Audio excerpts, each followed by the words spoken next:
어제 말씀에서 하나님 나라가 가까이 왔다. 너희들이 하나님 나라를 구해야 된다. 이렇게 이야기를 말씀을 하시죠. 그러면 하나님 나라가 우리에게 임하고 앞으로 임할 텐데 그것에 대한 우리의 자세는 어떤 것인가? 어떤 자세를 가지고 우리가 하나님 나라를 바라봐야 되는가? 오늘 말씀에 나와 있습니다. 그래서 주제가 항상 깨어 기다리라 이 이야기를 하죠.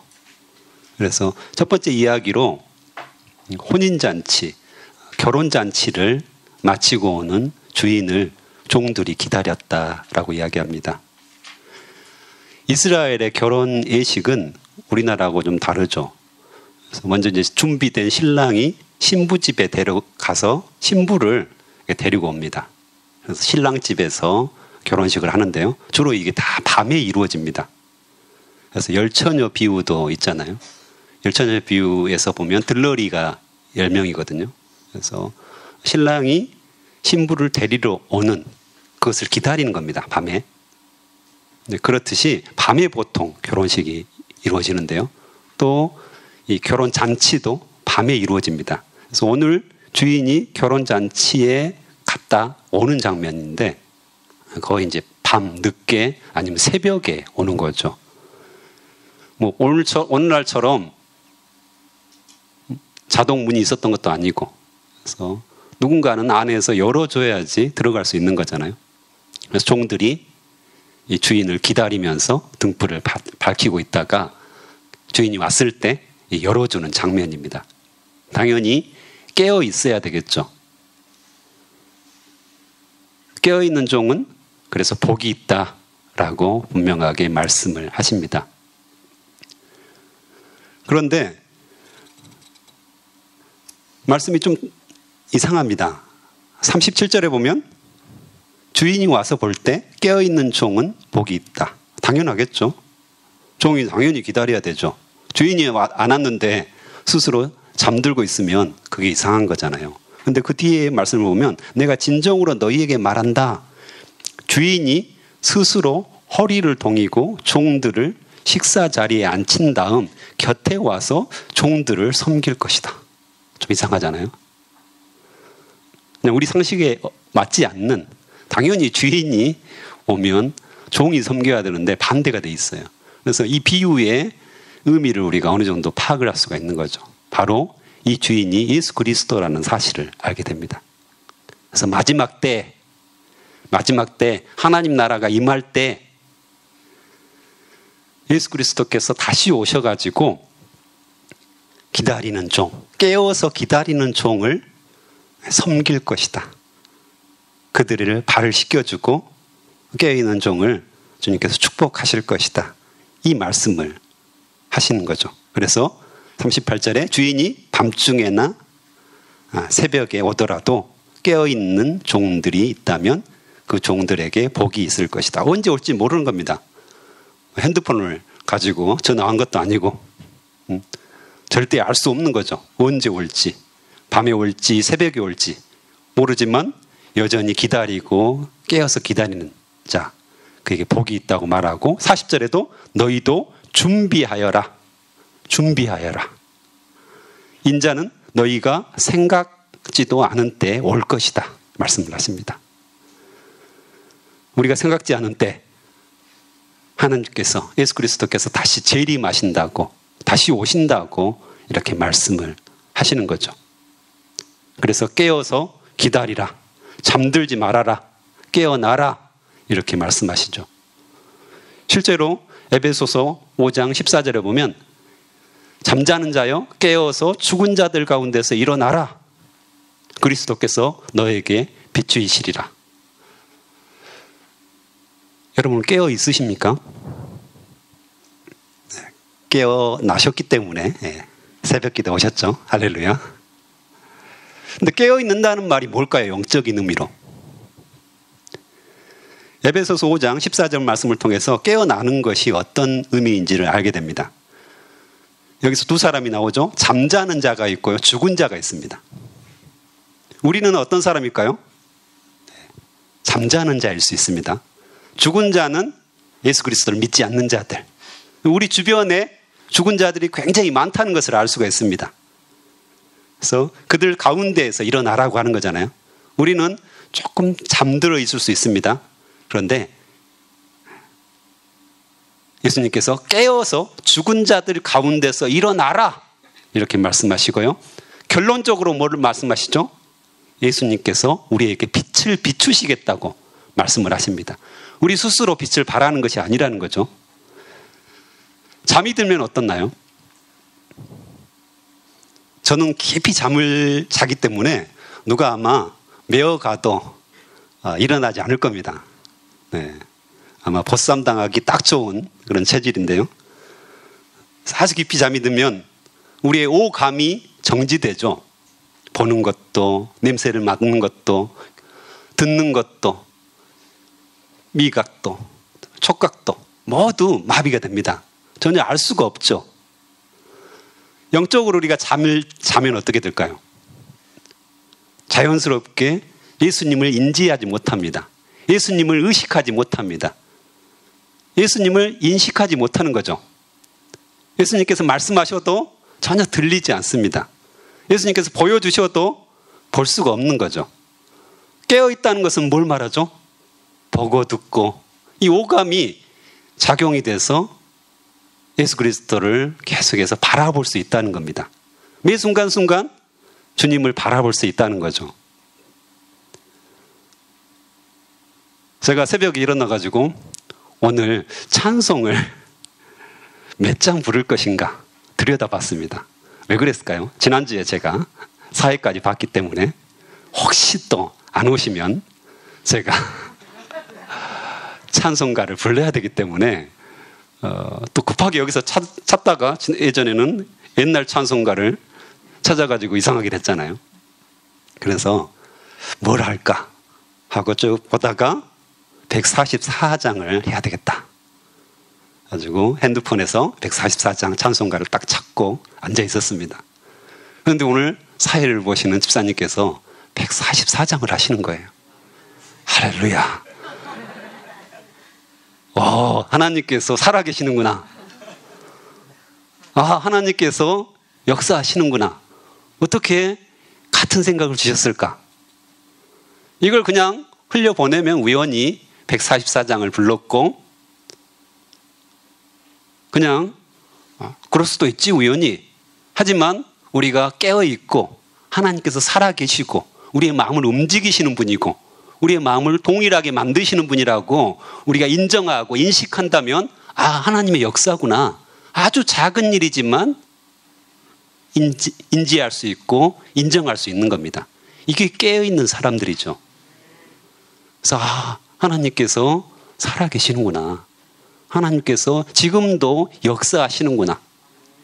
아주 작은 일이지만 이것들을 경험할 수가 있었습니다. 그래서 하나님께서는 깨어있으라 말씀하시고요. 우리 주변에 일어나는, 나에게 일어나는 모든 것들이 하나님께서 허락하신 일이죠. 예수님께서 역사하시는 일이잖아요. 성령께서 이끄시는 일이잖아요. 우리가 모를 뿐입니다. 잠들어 있기 때문에 그것을 바라보지 못한 것뿐이지 우리가 깨어나면 예수를 의식할 수가 있습니다. 이게 바로 깨어있는다는 거죠. 예수님을 의식하고 그분이 내 안에 지금도 살아계시고 역사하시고 성경에 나와 있는 모든 일들을 나를 통해서 이루시는 분이시구나. 이게 깨어있는 사람의 태도라는 것입니다.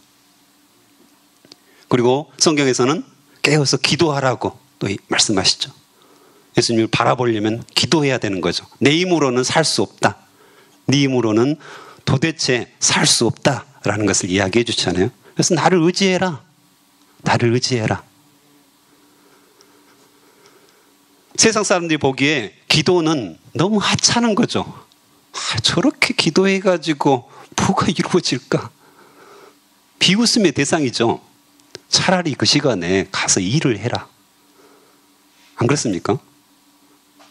기도해서 눈 감고 기도해가지고 이루어지는 일이 뭐가 있을까요? 세상 사람들이 보기에 이건 하찮은 일에 해당됩니다.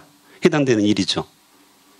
차라리 땅을 파고 장사를 하고 열심히 부지런히 새벽부터 일하면 잘 살고 얻을 게 훨씬 많다고 세상 사람들은 말합니다. 근데 우리는 왜 굳이 새벽을 깨우면서 여기 와 계십니까?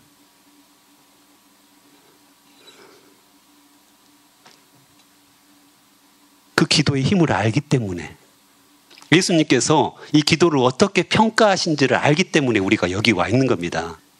기도의 힘을 알기 때문에, 능력을 알기 때문에 와 있는 거죠. 요한계시록에서 뭐라고 합니까? 기도를 금향로에 담았다고 합니다. 쓰레기는 어디에 담죠? 쓰레기통에 담죠. 서류는 서류함에 담습니다. 기도를 금향로에 담았다. 이게 가치입니다. 예수님께서 이 기도를 어떻게 바라보시는가? 그래서 향과 함께 기도가 하늘에 올라갔다, 이렇게 이야기하죠. 하나님께서 들으시고 역사하시는 겁니다. 당연히 우리가 깨어서 기도를 해야 되죠. 하나님이 너무 귀히 여기시고 너무 소중히 여기시는, 금과 같이 여기시는 이 기도를 통해서 우리 삶에서 놀라운 역사가 일어날 줄을 확신합니다. 그리고 또한 이 깨어있는 사람은 두 번째로 보면 43절에 나와 있습니다. 주인이 돌아와서 볼 때 맡겨진 일을 하고 있는 종은 복이 있도다, 이렇게 말합니다. 이 맡겨진 일은 다른 사람을 섬기고 돌보는 것입니다.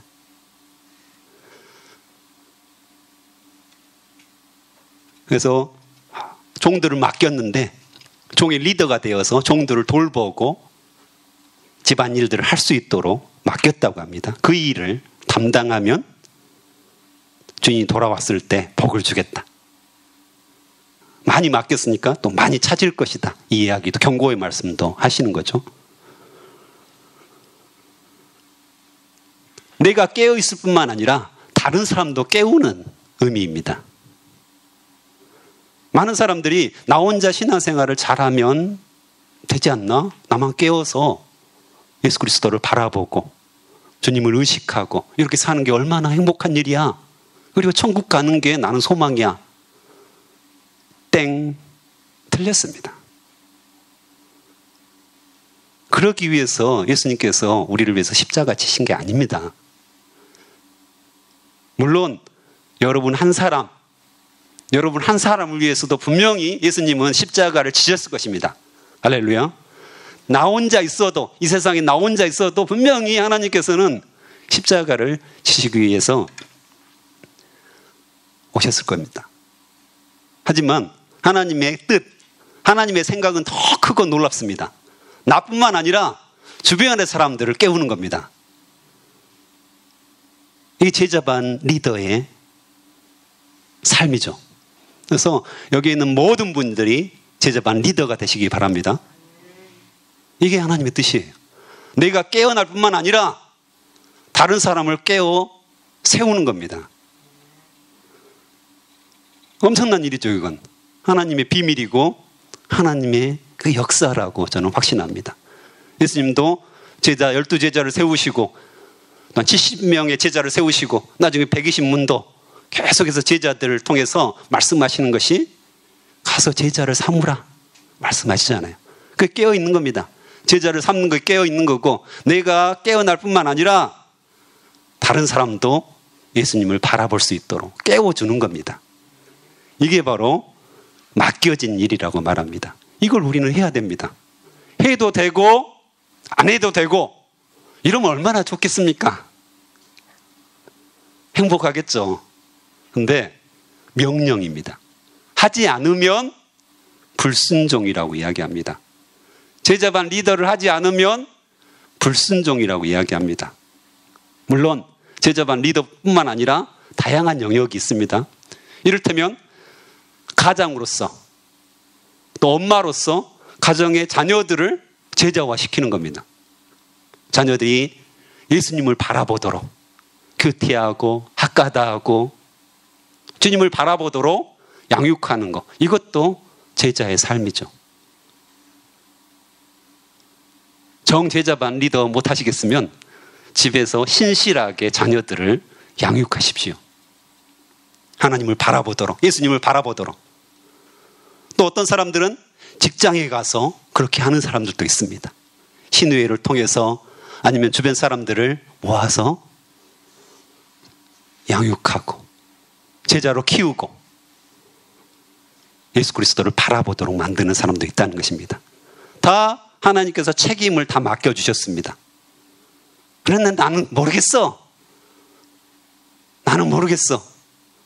그냥 나 혼자 잘 믿고 천국 가면 되지. 이렇게 사는 것은 너무 안타까운 일입니다. 하나님께서, 예수님께서 십자가를 지심으로 우리에게 풍성한 삶을 예비해 놓으셨는데 겨우 콩 한 쪽 먹으면서 나는 잘 살고 있어. 나는 배불러. 나는 행복해. 이런 삶을 사는 거라는 것입니다. 우리의 눈이 열렸으면 좋겠습니다. 깨어났으면 좋겠습니다. 예수 그리스도를 감지하고 인지하고 주님께서 예비하신 풍성한 삶을 사시기를 축복합니다. 또한 49절 보면 나는 세상에 불을 놓으려 왔다. 이거 뭔 말씀이실까요? 네, 불이라는 것은 심판을 의미합니다. 심판을 놓으려 왔다. 그리고 나는 받아야 할 세례가 있다. 이 세례라는 것은 고난의 세례를 말하죠. 고난의 세례를 말하는데, 즉 우리에게 말씀하시기를 너희들에게 불을 주려 왔다. 또한 너희도 고난의 세례가 있다. 이렇게 너희가 받아야 할 고난의 세례가 있다 말씀하시죠. 예수 그리스도와 함께 우리는 고난받고 예수 그리스도와 함께 죽고 예수 그리스도와 함께 장사되고 예수 그리스도와 함께 다시 부활을 경험하는 것입니다. 굉장히 중요하죠. 세례라는 것이 그래서 중요합니다. 예수 그리스도와 함께 죽고 부활의 영광을 경험하는 것입니다. 마지막 때 이게 훨씬 더 선명해지죠. 주님과 함께 동행하면서 여전히 주님과 함께 사는 삶, 이것도 바로 깨어있는 삶입니다. 주님을 의식하고 사시기 바랍니다. 또한 마지막 때에는 가장 가까운 가족들조차도 서로 도움이 될 수 없는 심판이 일어난다고 말합니다. 심판이 너무 극심해가지고 내 가족조차도 나를 도울 수 없는 그런 때가 올 거라고 이야기하고요. 이 하나님 나라가 임하는 거죠. 그러니까 하나님 나라의 어떤 현재성이라고도 하고요, 미래성이라고도 하는데, 하나님 나라는 예수 그리스도가 오심으로 말미암아 이미 지금 임해 있죠. 여러분 천국의 백성이고 하나님의 나라가, 하나님께서 통치하시는 나라가 이미 임했습니다. 그런데 또 미래에 예수 그리스도께서 재림하실 때 하나님 나라가 완성이 됩니다. 그래서 이 두 가지를 가지고 동시에 가지고 있는 게 하나님 나라인데요. 여기서는 이제 좀 더 재림의 때, 마지막 때를 의미하는 것 같습니다. 그래서 56절에 보면 시대를 분별하라. 시대를 분별하라고 이야기하시죠.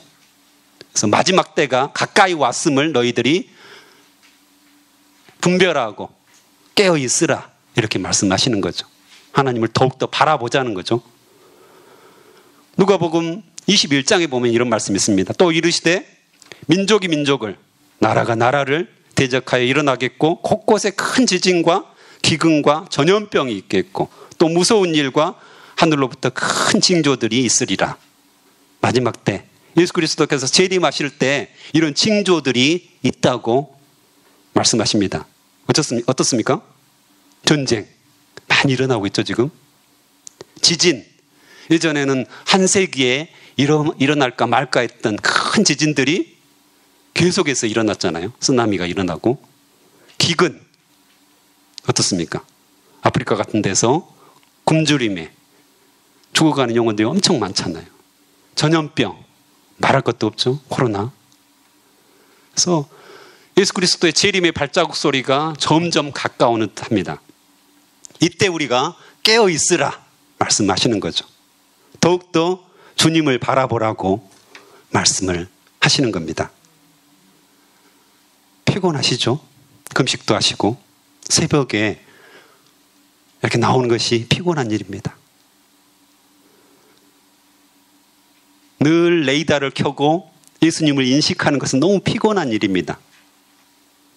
힘든 일일 수 있죠. 그냥 마음 편히 사는 게 얼마나 좋습니까? 세상 사람들처럼 먹고 마시고 시집가고 장가가고 이게 편한 일이죠.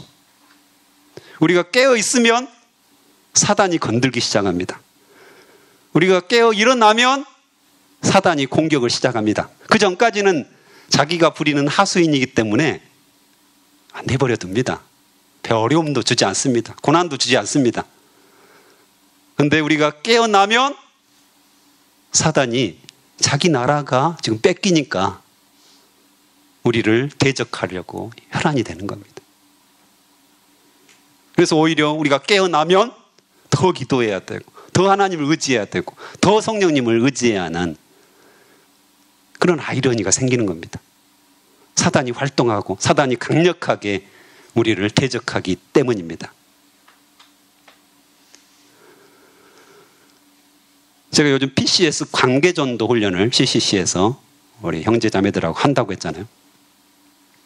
이 형제들이, 이 자매들이 열심히 있어가지고 여리고 기도회를 하자고 하는 겁니다. 아주 고난주간이고 하니까 우리가 태신자로 가죠. 10명의 태신자를 품고 적었는데 이 사람들을 위해서 기도하는데 이번 일주일간 10시부터 11시까지 기도하자. 온라인으로 이제 기도하는 건데요. 근데 저는 새벽 기도도 나와야 되잖아요. 그래서 저녁에 보통 좀 빨리 자는 편이거든요. 그리고 요즘은 온라인 시대라 낮에도 일하고 저녁에도 일합니다. 저녁에도 성격공 모임이 2개 있기도 하고요. 모임이 계속 있습니다. 온라인으로 하니까 전혀 제약이 안 되니까 오히려 예전보다 일이 훨씬 늘어났죠. 사역이 늘어난 겁니다. 근데 이제 너무 피곤한 거예요. 내 마음속에서는 10시부터 11시 어떡하지? 너무 피곤할 텐데 다음날 아침에 새벽에 일어나려면 너무 힘들 텐데 그 마음이 제 안에 딱 드는 거예요. 잠자는 자의 생각이죠. 학생들은 하자고 하는데 간사가 마음속에서 그런 어떤 생각들이 드러나는 것을 보면서 내가 잠자는 자구나. 정말 하나님을 의식하지 못하고 그 조금 잠 못 잘 것 걱정하면서 깨어있자고 하는 학생들의 소리를 듣지 않는구나. 굉장히 회개를 했습니다. 지금은 깨어있어야 할 때입니다. 철저히 하나님 의식을 가져야 됩니다. 예수님 의식을 가져야 합니다. 작은 일에도 민감하게 우리의 오감, 육감이 반응을 해야 됩니다. 왜냐하면 예수님은, 하나님은, 성령님께서는 지금도 우리 안에서 역사하십니다. 보는 사람이 보게 돼 있습니다. 듣는 사람이 듣게 돼 있습니다. 그래서 기도할 때 저에게 예수 의식이 깨어나게 도와주시옵소서. 철저하게 민감하게 주님을 바라보게 도와주시옵소서. 이게 마지막 때를 준비하는 우리들의 모습입니다. 함께 기도하시겠습니다. 하나님 감사합니다. 항상 깨어 기다리라고 우리에게 명령하여 주셔서 감사합니다. 우리가 깨어 일어나게 도와주시고 죽은 자들 가운데서 일어나는 자들이 될 수 있도록 인도하여 주시옵소서. 예수 그리스도를 의식하고 날마다 예수님을 생각하고 민감하게 하나님의 말씀에 반응하는 자들 될 수 있도록 역사하여 주시옵소서. 우리가 깨어날 때 예수 그리스도께서 우리에게 비추시겠다고 말씀하여 주셔서 감사합니다. 우리를 통하여서 수많은 사람들이 예수님을 믿게 될 것이고 우리가 깨어날 때 우리를 통하여서 수많은 제자들이 양육될 것들을 기대합니다. 소망합니다. 주님, 주님께서 우리 한 사람 한 사람을 사용하여 주시옵소서. 특별히 우리가 깨어 기도하기를 간절히 소망합니다. 이 마지막 때 우리 힘으로는 살 수 없기에 주님 도와주시옵소서. 주님 역사하여 주시옵소서. 내 안에 살아계신 성령께서 나의 삶을 주관하여 주시옵소서. 우리가 깨어 기도하는 자들 되게 하시고 하나님께 더욱더 민감한 삶을 살 수 있도록 인도하여 주시옵소서. 오늘 또 귀한 헌금을 주님 앞에 드리는 자들이 있습니다. 주님, 그들의 마음까지 받아주시옵소서. 그들이 정말 예수 그리스도께 민감하여서 드리는 기쁨이 있게 하시고 이 드리는 헌금을 통하여서 수많은 영혼들이 살아나는 역사들을 함께 경험할 수 있도록 은혜를 베풀어 주시옵소서. 귀한 시간 주셔서 감사합니다.